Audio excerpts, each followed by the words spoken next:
Bismillahirrahmanirrahim. Assalamualaikum warahmatullahi wabarakatuh.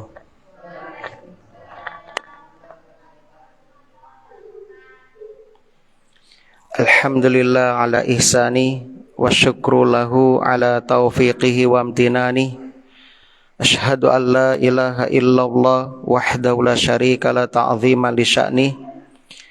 Wa ashhadu anna Muhammadan abduhu wa rasuluhu ad-da'i ila ridwani. Allahumma salli wa sallim ala nabiyyina Muhammad wa ala alihi wa ashabihi wa ikhwani. Qala Allahu ta'ala fil Qur'an, a'udzu billahi minasyaitonir rajim. Ya ayyuhalladzina amanu taqullaha haqqa tuqatih wa la tamutunna illa wa antum muslimun. Ya ayyuhalladzina amanu taqullaha wa qulu qawlan sadida yuslih lakum a'malakum wa yaghfir lakum dzunubakum wa may yuti'illaha wa rasulahu faqad faza fawzan 'azima. Amma ba'd. Kaum muslimin dan muslimah, jamaah salat maghrib yang mudah-mudahan senantiasa dirahmati oleh Allah di dunia hingga di akhirat. Alhamdulillah alladzi bi ni'matihi tatimmus sholihat. Segala puji bagi Allah yang dengan nikmat-nikmatnya niat-niat solih hamba dapat terlaksana. Kita bersyukur kepada Allah dengan berusaha mempergunakan semua nikmat yang Allah berikan kepada kita untuk mendekatkan diri kepada Allah, menjalankan semua perintah-perintahnya dan menjauhi segenap larangannya. Mudah-mudahan Allah Subhanahu wa taala menerima semua amal soleh kita, dan semoga Allah Subhanahu wa taala mengampuni dosa-dosa kita, dan semoga Allah mewafatkan kita semuanya dalam keadaan husnul khatimah. Amin ya rabbal alamin. Rabbana taqabbal minna innaka antas samiul alim. Allahumma anfa'na bima 'allamtana wa 'allimna ma yanfa'una wa zidna ilman. Salawat dan salam mudah-mudahan senantiasa tercurah limpahkan kepada Nabi kita Muhammad sallallahu alaihi wasallam, kepada keluarga dan juga para sahabatnya radhiyallahu anhum ajma'in. Allahumma salli wa sallim ala nabiyyina Muhammad wa ala alihi wa ashabihi wa man tabi'ahum bi ihsanin ila yaumiddin. Hadirin dan hadirat, musyahidin dan musyahidat yang mudah-mudahan dirahmati oleh Allah di dunia hingga di akhirat. Melanjutkan membacakan firman Allah yang terdapat dalam surah Ali Imran ayat yang ke-40. A'udzu billahi minasyaitonir rajim. Allah berfirman mengisahkan tentang Nabi Zakaria alaihissalam,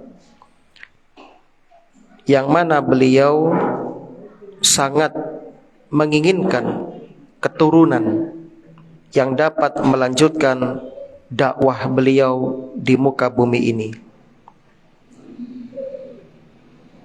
Ketika melihat apa yang Allah anugerahkan kepada Maryam, maka beliau semakin semangat dan termotivasi untuk berdoa kepada Allah.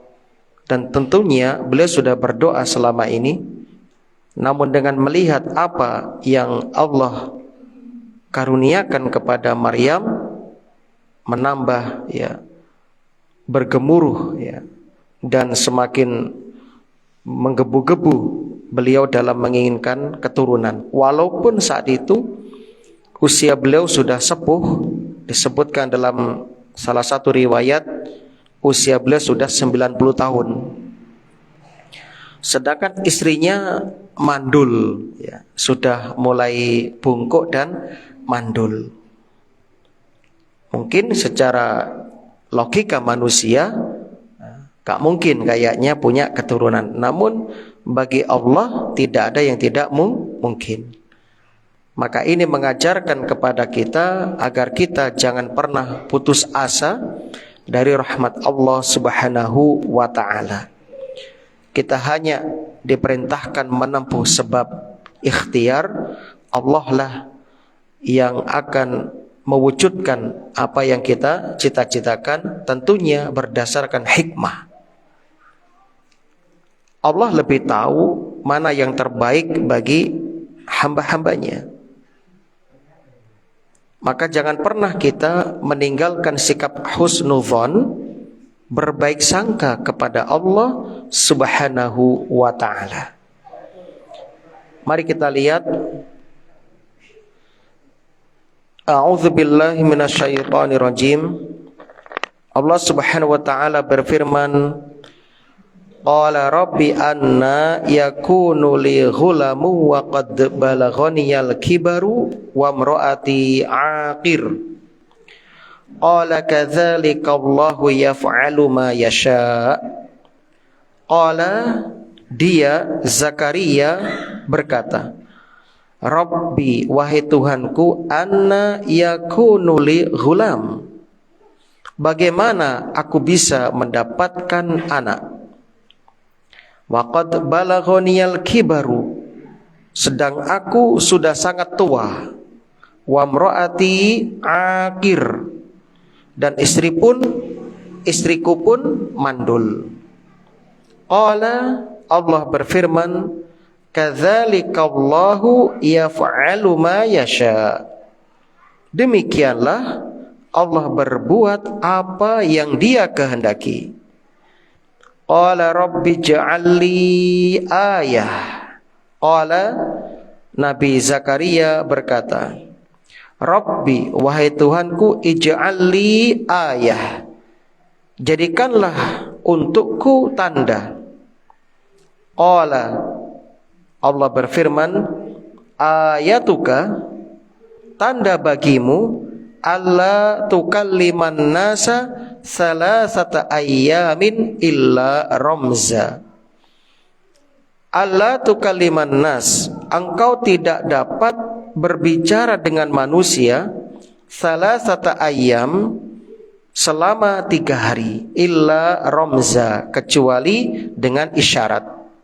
Karena isyarat bisa mewakili tujuan dari pembicaraan. Wadhkur rabbaka katsira, ini dia. Wadhkur, dan ya, ingatlah, sebutlah, rabbaka, nama Tuhanmu, katsira, sebanyak-banyaknya.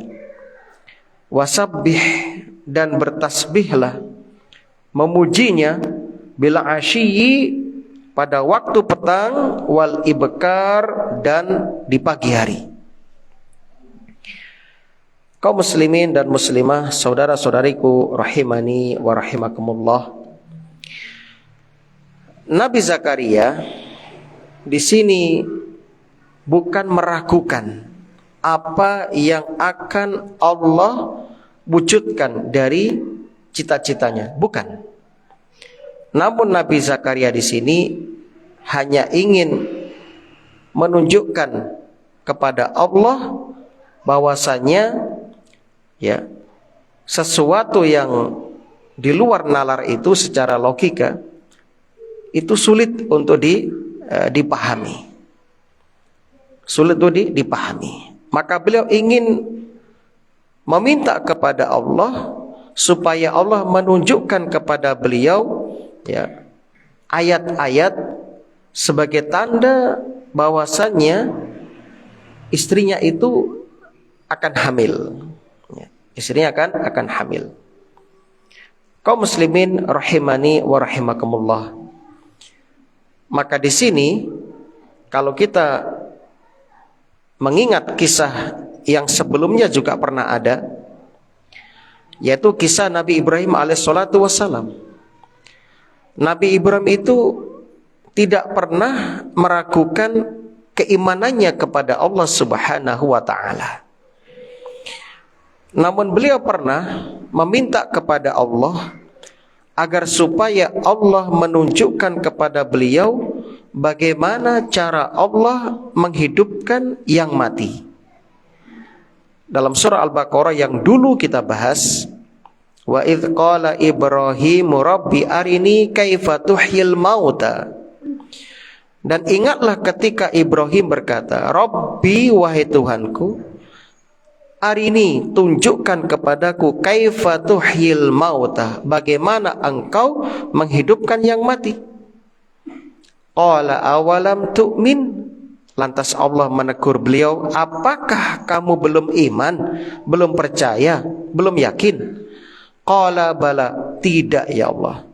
Walakin liyatma'inna qalbi, akan tetapi agar supaya hatiku semakin tenang. Ya, begitu juga dengan Nabi Zakaria, bukannya dia enggak percaya, sehingga beliau masih meminta bukti kepada Allah, sebuah tanda. Nah, ini tujuannya apa? Untuk menenangkan hati beliau, menenteramkan hati beliau. Sebab sebagaimana kita ketahui, tingkatan ilmu ada 3. Yang pertama adalah ilmu yakin, yang kedua ainul yakin, yang ketiga haqqul yakin. Ketika mendapatkan berita kamu akan memiliki seorang anak di usia 90 tahun, istri sudah tua dan mandul, beliau dapat ilmu yakin. Kemudian beliau ingin meningkatkan ilmunya menjadi ainul yakin.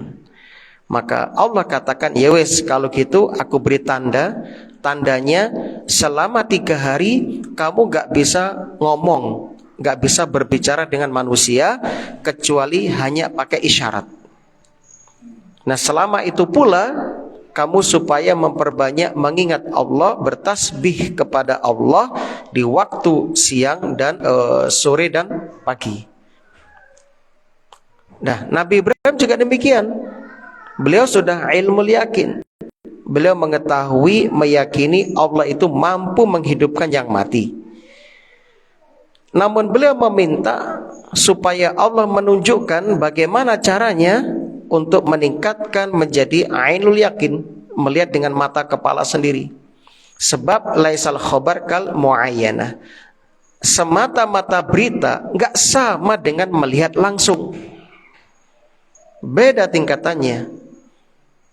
Dan ketika sudah ditunjukkan, bertambahlah ilmu beliau menjadi hakul yakin, menjadi hakul yakin. Nah, begitu. Kemudian kaum muslimin dan muslimah rahimani wa rahimakumullah, ayat ini memberikan beberapa pelajaran kepada kita, ya.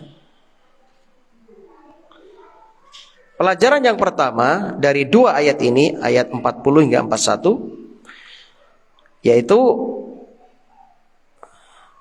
annahu la haraj 'alal insani fi talabi ma tatma'innu bihi nafsah. Tidak berdosa dan tidak membahayakan bagi seseorang meminta sesuatu yang dapat menenteramkan jiwanya, yang dapat menenangkan jiwanya. Seperti Nabi Zakaria alaihissalatu wassalam, beliau tidak ragu dengan berita dari Allah bahwa istrinya akan mengandung. Tetapi beliau meminta di sini dalam rangka untuk menenangkan hati beliau, biar betul-betul semakin mantap dan madep, ya, mantap madep, kan begitu. Jadi boleh meminta mendatangkan, ya, hujah agar menenangkan hati. Dan itulah prinsip dalam beragama. Jadi agama kita agama dalil. Yang tidak ada dalil dari Al-Quran dan As-Sunnah As-Sahihah, ya mohon maaf, kita nggak berani untuk melakukannya. Ya.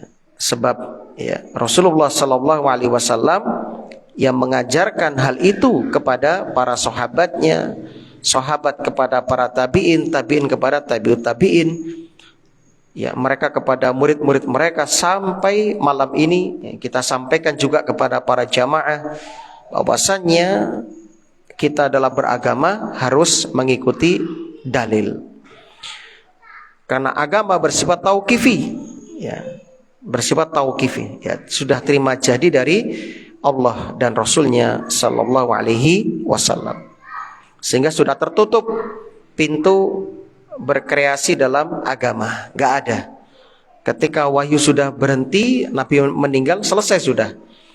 Nah, adapun urusan di luar itu seperti urusan dunia atau cabang-cabang dari itu fikih misalnya, nah nggak apa-apa kita berijtihad asalkan menginduk kepada dalil yang sudah ada. Pelajaran yang kedua yang dapat kita ambil,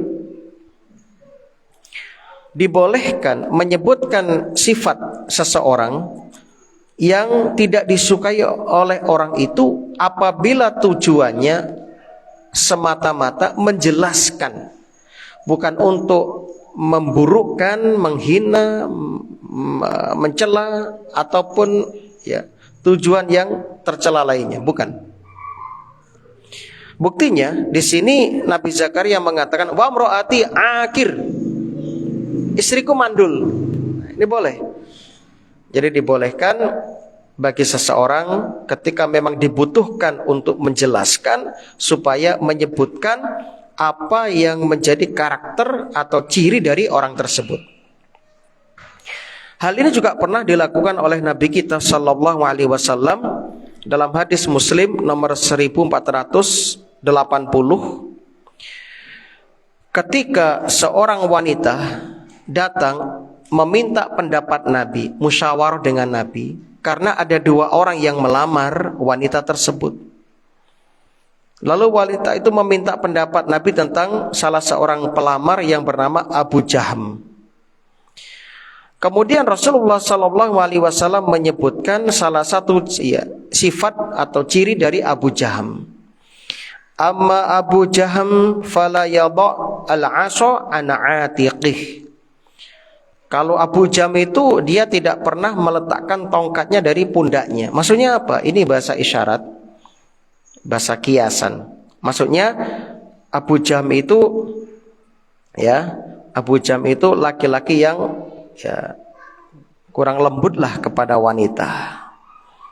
Dia suka memukul ya, dan dia juga sering pergi meninggalkan istrinya. Ya, ya intinya seperti itu. Ya, ini boleh.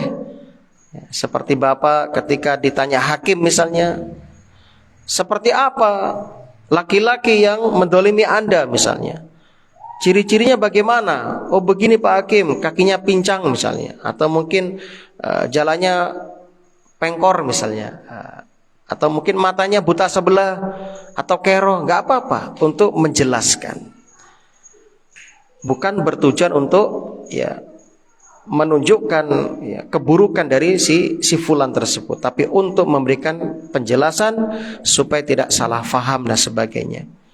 Apalagi dalam masalah hadis, karena Masya Allah nama orang yang sama itu banyak. Kadang satu hadis itu rawinya Muhammad semua, Muhammadnya banyak. Ini Muhammad yang mana ini? Makanya dalam hadis itu dijelaskan Muhammad yang rabun misalnya, Muhammad yang pincang, itu dijelaskan di situ. Terus kadang disebutkan nama negerinya, karena Muhammad banyak, ada Muhammad dari sini, maka disebutkan di situ. Kalau rambutnya putih ya disebutkan ya si Muhammad yang berambut putih misalnya begitu. Yang sekiranya orang itu faham, karena berat belajar ilmu hadis itu berat. Ya, apalagi tarojum ya atau biografi orang itu macam-macam ya. Maka ini membutuhkan ketekunan dan ketelitian. Jadi nggak masalah, tidak berdosa menyebutkan sifat seseorang dalam rangka untuk menjelaskan, bukan untuk mencela atau membuka aibnya, bukan. Pelajaran berikutnya, ayat ini menunjukkan perbuatan Allah, di mana Allah itu melakukan af'al atau perbuatan-perbuatan yang bersifat ikhtiyariyah, pilihan. Sebab Allah berfirman, ma yasha, apa yang Dia kehendaki. Jadi terserah Allah. Yang jelas Allah tidak ditanya tentang perbuatannya, namun kita akan ditanya tentang amalan kita. Maka jangan sampai Anda itu sibuk memikirkan perbuatan Allah. Anda sibukkan aja dengan diri Anda, dengan diri kita yang masih banyak dosa dan masih banyak keterbatasan dalam menjalankan ibadah. Makanya doa orang beriman itu apa? Doanya adalah wa'fu anna waghfir lana warhamna. Dalam surat Al-Baqarah ayat terakhir 286. Ya Allah, fa'fu anna, maafkanlah kami. Kenapa kita minta maaf? Karena kita selama ini sangat-sangat kurang dalam menjalankan perintah-perintah Allah. Sungguh terbatas kita dalam menjalankan itu. Waghfir lana, ampunilah kami dari dosa-dosa, karena kita banyak melakukan dosa. Warhamna, rahmatilah kami untuk masa depan kami. Rahmatilah kami ketika menjelang kematian. Rahmatilah kami ketika ditanya malaikat mungkar nakir, ketika di padang mahsyar, ketika melewati sirat, ketika di atas sirat tersebut yang sangat gelap gulita. Dan rahmatilah kami untuk dapat masuk ke dalam surgamu ya Allah. Kan begitu. Jadi kita mengakui keterbatasan kita. Kita enggak sempurna dan kita banyak kelemahan-kelemahan. Nah, jadi Allah itu melakukan perbuatan-perbuatan yang jelas perbuatan Allah tidak sama dengan perbuatan makhluk. Pelajaran berikutnya yang dapat kita ambil dari ayat ini adalah isbatul masyiah lillah.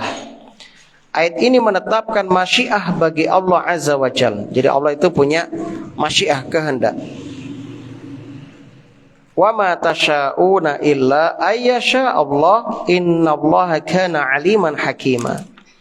Dan apa yang kalian kehendaki tidak akan terjadi kecuali sesuai dengan yang Allah kehendaki. Karena itulah ketika bapak dan ibu punya suatu tekad yang hendak dilaksanakan, misalnya berjanji kepada seseorang, maka jangan tinggalkan mengucapkan insya Allah jika Allah menghendaki. Karena ternyata kadang bapak ibu punya keinginan ingin melakukan A misalnya, ternyata berubah otomatis, loh kok malah nggak jadi, tiba-tiba melakukan B. Nah itulah hati kita yang senantiasa berbolak-balik. Sebagaimana namanya, hati disebut dengan kolbun, artinya yang berbolak-balik. Maka kita mohon kepada Allah agar hati kita senantiasa diarahkan kepada petunjuk, kepada hidayah, kepada taufik, agar kita wafat di atas keimanan. Qala rabbi ja'alli ayah, qala ayatuka alla tukalliman nasa salasata ayamin illa ramza. Wadhkur rabbaka katsira wasabbih bil 'ashyi wal ibkar. Ayat ini memberikan pelajaran yang pertama, jawazul bahsi amma yazid bihil iman wa in kana al iman maujudan. Dibolehkan meminta sesuatu yang bisa menambah keimanan. Hal ini sebagaimana para sahabat radhiyallahu anhu, seperti dalam hadis Sahih Al-Bukhari, Muadz bin Jabal radhiyallahu anhu, kalau ketemu para sahabat yang lain, beliau mengatakan, hayya najlis huna, mari kita duduk sesaat untuk beriman kepada Allah Subhanahu wa ta'ala, an-nujaddidal iman. Ayo kita mengecas keimanan kita, kita memperbaharui keimanan kita. Sami kalian dalu menika Bapak Ibu hadir di Masjid Al-Hikmah Gawa ini dalam rangka mengecas keimanan kita. Ya, mengecas keimanan kita.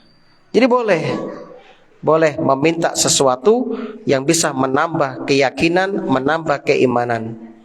Ya. Sebab apa? Sebab kita dituntut untuk memperkuat keimanan kita dengan berbagai sarana. Seperti dengan menghadiri majelis ta'lim, membaca Al-Quran, membaca sirah sahabiyah, perjalanan para sahabat, membaca sirah Nabi, atau sirah atau kisosul anbiya, kisah-kisah para nabi misalnya, atau kisah-kisah para tabi'in, kisah-kisah para tabi'ut tabi'in, para ulama besar. Ya, itu bisa menambah keimanan kita. Ya, jadi boleh. Dan iman itu memang yazid wayangkus. Iman itu bisa bertambah dengan ketaatan, dengan amal kebaikan. Iman akan berkurang dengan kemaksiatan. Pelajaran berikutnya, ayat ini menunjukkan kepada kita bahwasannya Allah itu maha sempurna kekuasaannya. Maha sempurna kekuasaannya. Ya.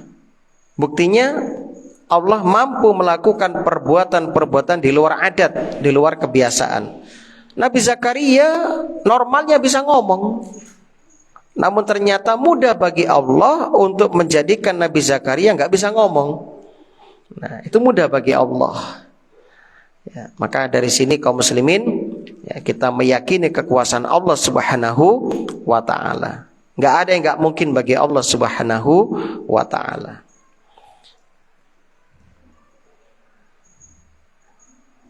Dan di sini sebagai gantinya, ya, beliau diperintahkan supaya banyak berzikir, bertasbih kepada Allah siang dan malam. Pelajaran berikutnya,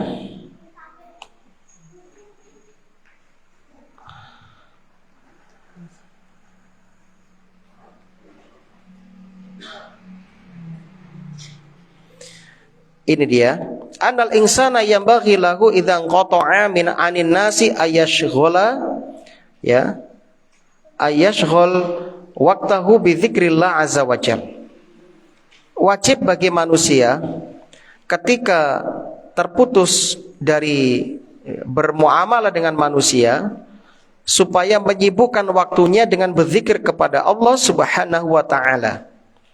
Misalnya nanti pulang pengajian, kita kan sudah putus dari teman-teman, kita sudah masuk rumah masing-masing, nah, maka saat itu perbanyak zikir kepada Allah. Ketika sedang ngobrol sama teman, ya ngobrol, ya serius, fokus, lihat wajahnya, ya ngajenilah kepada lawan bicara. Jangan sampai ngobrol sambil lihat HP, ya itu kurang sopan kan, tidak ngestokke ya. Maka lihat kepada yang berbicara, antusias ya. Setelah berpisah, perbanyak zikir kepada Allah. Ya, perbanyak zikir kepada Allah. Ketika sendirian, sedang jauh dari orang-orang, perbanyak zikir kepada Allah. Silahkan zikir yang sebanyak-banyaknya. Bisa membaca kalimat thayyibah, subhanallah, walhamdulillah, wala ilaha illallah, wallahu akbar. Atau mungkin la ilaha illallah, wahdahu la syarikalah, lahul mulk, walakul hamdu, wa huwa ala kulli syai'in qadir. Atau istighfar yang banyak, astaghfirullah wa atubu ilaih, astaghfirullah, astaghfirullah. Intinya biasakan lisan kita basah dengan zikir. Ini kalau nggak dibiasakan sulit kaum muslimin. Apalagi dengan memperbanyak istighfar, Anda akan menjadi orang yang paling beruntung kelak di hari kiamat. Orang yang paling beruntung kata Nabi dari kiamat yaitu orang yang lembaran amalnya banyak terdapat istighfar di situ. Nah, makanya Imam Ahmad itu pernah sakit, dia mengadu, Pak, aduh ya. Kemudian muridnya datang, Imam, bukankah semua yang kita ucapkan itu tercatat nanti? Bagaimana kalau nanti jenengan ya, di hari kiamat dibuka lembarannya ada tulisan aduh itu kan ya. Maka sejak itu beliau kalau sakit gak berani mengadu, tapi beliau menyebut nama Allah Subhanahu wa ta'ala. Takut jangan sampai di catatan amalnya ada tulisan aduh. Apalagi orang yang nyuwun sewu biasa mesu ke piye terusan ini. Nanti dibuka catatan amalnya, wah isinya macam-macam di situ ya. Kebun binatang betul kabeh di situ. Nah, itu billah min dzalik. Jangan sampai seperti itu. Ya, jangan sampai seperti itu. Monggolah kita introspeksi diri. Ya, mungkin kalau kemarin belum ngerti ya, mudah-mudahan dimaafkan oleh Allah. Sekarang sudah ngerti, ya monggo kita perbaiki diri kita. Yang untung juga jenengan. Yang untung juga jenengan.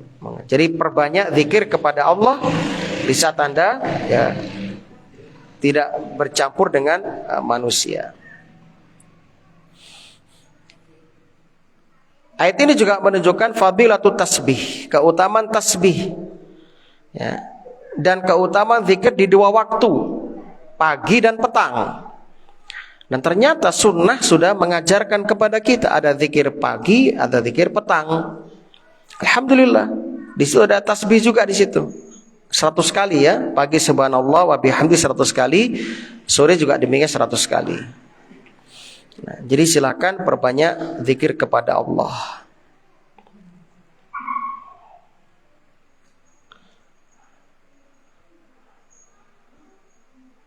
Dan usahakan dalam zikir kita tuh ada tasbih, ada tasbih. Karena di sini disebutkan khusus wasabbih bihamdi rabbik. Berarti ya minimal kita baca subhanallah walhamdulillah wala ilaha illallah wallahu akbar. Minimal. Nah, bahkan dalam surat yang lain juga sama. Ya ayyuhalladzina, ini orang-orang yang ahli sholat, orang-orang soleh, laki-laki perempuan. Orang yang banyak mengingat Allah, baik laki-laki perempuan, a'addallahu lahum maghfiratan wa ajran 'azima. Allah akan siapkan bagi mereka ampunan dan pahala yang besar. Masya Allah.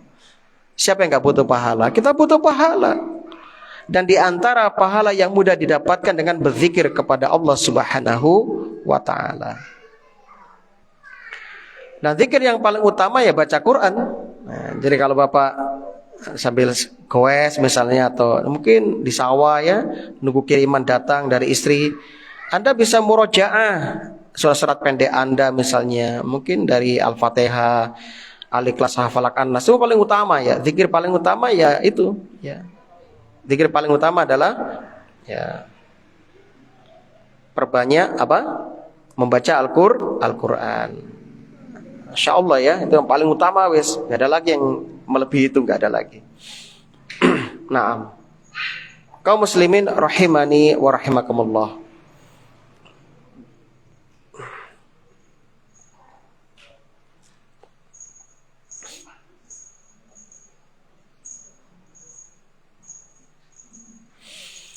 Kemudian tadi kita lihat Nabi Zakaria berdoa kepada Allah agar dikaruniai anak. Kemudian setelah itu Allah memberikan tanda dan memerintahkan beliau banyak berzikir. Masya Allah. Ternyata sesuai dengan hadis Nabi Sallallahu Alaihi Wasallam. Ya, disebutkan dalam hadis Rasul riwayat Ahmad jilid 4 halaman 188 dan Tirmidzi nomor 3375 dan Ibnu Majah, Ibnu Hibban, Imam Al-Hakim. Ternyata ya orang yang rajin berzikir kepada Allah Subhanahu wa taala itu doa-doanya akan dikabulkan oleh Allah Subhanahu wa taala. An Abdullah bin Busr qala ya atan Nabi sallallahu alaihi wasallam rajulun. Dari Abdullah bin Busr, semoga Allah meridhoinya, ada seorang lelaki berkata, "Ya Rasulullah, inna syara'il Islam qad kasurat alayya atau alaina." Ya Rasulullah, sesungguhnya syariat Islam itu atau amalan sunnah itu banyak yang mesti kami jalankan. Ya. Fababun ya. Ya Rasulullah, manakah tamassak bihi jami'? Maka mana yang mesti kami pegang? Ya Rasulullah, setelah menunaikan yang wajib. Artinya sahabat ini ingin curhat, ya Rasul, menjalankan yang wajib saja kami sudah merasa ya kepayahan ya. apalagi menjalankan yang sunnah. Sedangkan usia semakin sepuh ini, usia makin sepuh. Ya, usia sudah tua, dia sudah merasa keberatan menjaga yang wajib baca sudah ngoyo, apalagi dengan yang maka dia minta solusi. Mana saya pegang yang harus saya jadikan ya wazifah, ya, sebuah amalan rutin di usia kami yang sudah sepuh ini. Qala Rasul mengatakan la yazalu lisanaka ratban min dzikrillah azza wajal. Hendaklah lisanmu selalu basah dengan berzikir kepada Allah. Maksudnya apa? Kamu perbanyak berzikir kepada Allah. Terus jangan tinggalkan zikir kepada Allah Subhanahu wa taala. Nah, maka di sini kita tahu ya, Allah Subhanahu wa taala ternyata memerintah kita banyak berzikir. Tadi sudah saya sebutkan ayatnya Al-Ahzab pas 1, ya ayyuhalladzina amanu dzkurullaha dzikran katsira wasabbihuhu bukratan wa aswila, dan surat Al-Jumu'ah wadhkurullaha katsiran la'allakum tuflihun. Dan juga hadis Bukhari dan Muslim, kana Rasulullah yadhkurullaha ala kulli ahyani.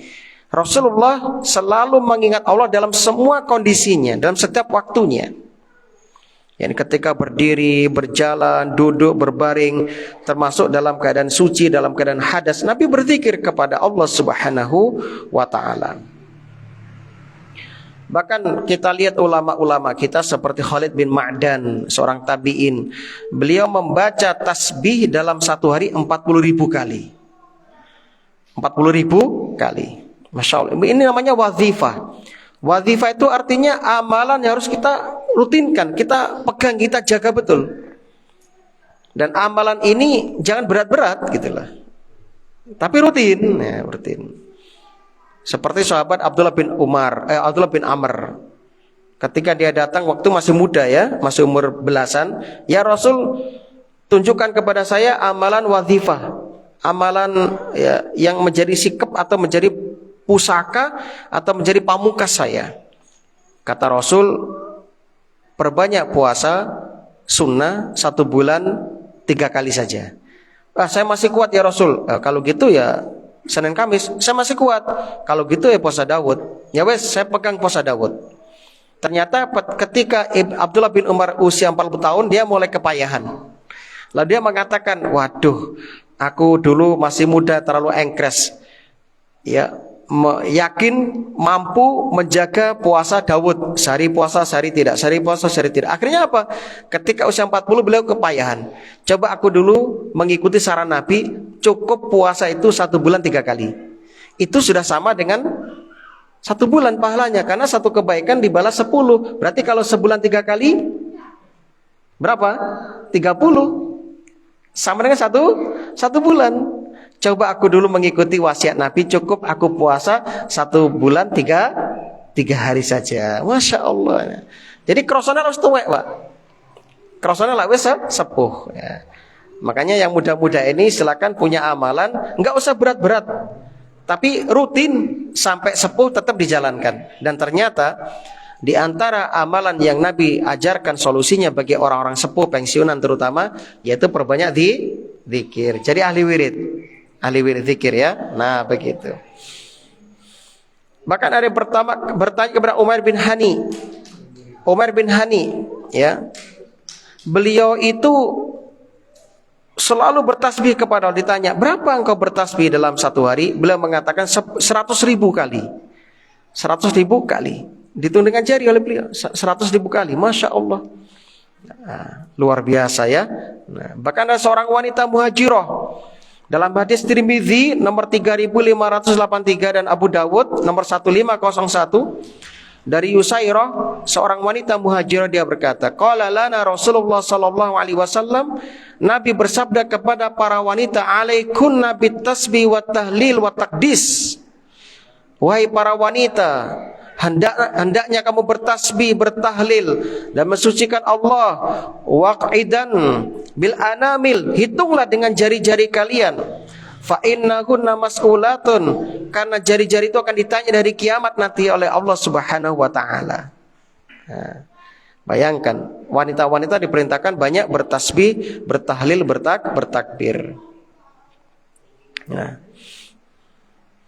Dan tentunya ini butuh ilmu. Sebab barang siapa mengenal Allah, semakin mengenal Allah akan semakin banyak berzikir kepada Allah Subhanahu wa ta'ala. Nah, begitu.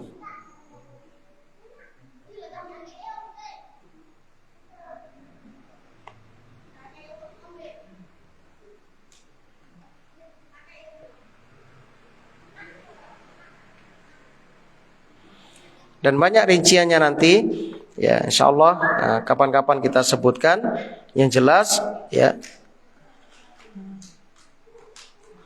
barang siapa menjaga zikir-zikirnya, maka Allah Subhanahu wa ta'ala akan selalu mengingat kepadanya dan Allah akan mengabulkan doa-doanya. Jadi orang yang rajin berzikir termasuk orang yang sangat besar peluang untuk dikabulkan doa-doanya, diijabahi doa-doanya. Nah, karena dia banyak mengingat Allah, banyak mengingat Allah Subhanahu wa ta'ala. Naam, itu dulu. Yang akan datang kita bahas ayat yang ke-42 hingga 43 insyaallah. Nggih, monggo.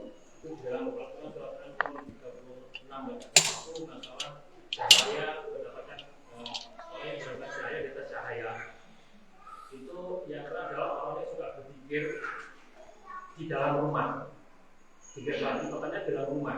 Dan kalau di dalam rumah bagaimana? Sesuai dengan An-Nur ayat 36. Nah, An-Nur 36-35. Nurun ala nur. Itu di dalam rumah. Kalau di luar rumah bagaimana? Baik, kita lihat dulu ayatnya. Allah Subhanahu wa ta'ala berfirman, ya. Allah nurus samawati wal ard, mathalu nurihi kamishkatin fiha misbah, al misbahu fi zujaja. Az-zujaja ka'annaha kawkabun duriyyu yuqadu min syajaratin mubarakatin zaituna la syarqiyyah wala gharbiyah. Takadu ya zaituha yudhi'u walau lam tamsashu nar, nurun ala nur yahdillahu linurhi may yasha. Wa yadribullahu al-amsala lin-nas wallahu bikulli syai'in alim. Fi buyutin adzinallah. Mana yang dimaksud dalam rumah? Fi buyutin. Masyaallah. Fi buyutin adzinallah. Fi buyutin itu maksudnya apa? Maksudnya apa? Fi buyutin, di rumah-rumah, adzinallah, ya. Ketika di rumah-rumah yang di sana telah diperintahkan Allah untuk memuliakan dan menyebut namanya, di sanalah bertasbih. Rumah di sini adalah masjid, Pak. Bukan rumah kita. Di masjid-masjid. Itu maksudnya, bukan rumah kita. Jadi buyut ini adalah masjid. Di masjid Allah, ya, izinkan mereka untuk berzikir. Makanya nggak boleh melarang orang ibadah di masjid. Nah, ini rumah Allah, bukan rumah kita. Nah, maksudnya bukan di rumah-rumah, tapi di masjid-masjid. Itu maksudnya. Mengatakan. Jadi zikir itu umum, ya, mau di tempat dimanapun boleh, ya, di rumah, di jalan-jalan, di pasar. Bahkan ada hadis khusus yang membahas tentang keutamaan zikir di pasar. Keutamaan zikir di pasar, ya. Jadi ayat ini bukan begitu pemahamannya. Nah, maka nggih. Nah. Semoga bermanfaat. Subhanakallahumma wa bihamdika asyhadu an la ilaha illa anta astaghfiruka wa atubu ilaik. Assalamualaikum warahmatullahi wabarakatuh. Bisa diputar. Ini jamaah protek kok ini.